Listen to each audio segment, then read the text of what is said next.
কি আব্বা তো অনেকদিন হয়ে গেছে, কেউ কিছু দেয় ঠায় না। কি করবে এটা একটু সকালে স্টার্ট করতে বলো। আব্বা এত লেট যে কেন করতেছে বুঝতেছি না। আমি একটা সরকারি চাকরিজীবী যাব, আমার তো লেট পছন্দ না। আমি তো ভুলেই গেছিলাম তুমি তো আবার সরকারি চাকরিজীবী। অনুপা, কারি দিয়ে শুরু করি। আমরা একটা সিনিয়র মানুষ, আপনি বোঝেন না?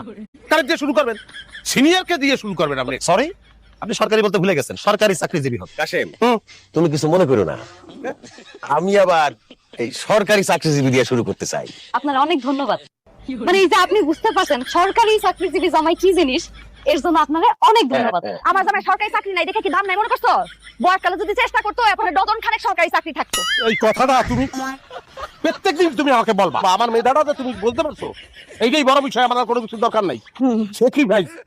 স্যাক্রিফাইস হচ্ছে বড় কথা। বা কোনো সমস্যা নাই, আমি স্যাক্রিফাইস করলাম, আর আমাকে দিতে হবে সেটা আমি বুঝছি বলে মাসুদকে দিয়ে শুরু করি।